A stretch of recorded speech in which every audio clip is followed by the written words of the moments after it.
మరో తాజా అంశాన్ని చూస్తున్నాం. గుంటూరు మేయర్ ఎన్నికలో కూటమి అభ్యర్థిగా పోటీ చేసిన కోవెలమూడి రవీంద్ర గెలుపొందారు. కావటి మనోహర్ నాయుడు రాజీనామాతో ఖాళీ అయిన మేయర్ పదవికి రాష్ట్ర ఎన్నికల సంఘం ఆదేశాల మేరకు ఎన్నిక నిర్వహించగా కూటమి మేయర్ అభ్యర్థిగా కోవెలమూడి రవీంద్ర వైసీపీ నుంచి అచ్చాల వెంకటరెడ్డి బరిలో నిలిచారు. 56 మంది కౌన్సిల్ సభ్యులు, 7 ఎక్స్ అఫీషియో సభ్యులతో కలిసి 56 మంది ఓటింగ్ లో పాల్గొనగా కోవెలమూడి రవీంద్రకు 34 ఓట్లు, వైసీపీ అభ్యర్థి అచ్చాల వెంకటరెడ్డికి 27 ఓట్లు వచ్చాయి. Kovelamudi Ravindra proposed by Telugu Desam party.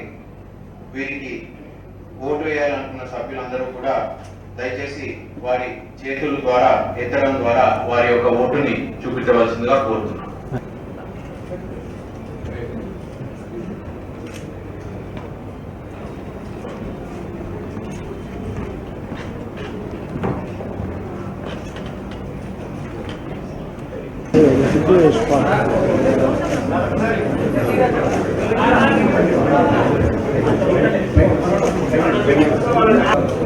అని నేను కోవెలమూడి రవీంద్ర గుంటూరు నగరపాలక సంస్థ మేయర్గా ఎన్నికైన శాసనం ద్వారా నిర్మితమైన భారత రాజ్యాంగం పట్ల నిజమైన విశ్వాసం, విధేయత చూపుతారని, భారతదేశ సార్వభౌమాధికారాన్ని సమగ్రతను కాపాడతారని, నేను స్వీకరించబోయే కర్తవ్యాన్ని శ్రద్ధాశక్తులతో నిర్వహిస్తారని దైవ సాక్షిగా ప్రమాణం చేస్తున్నాను.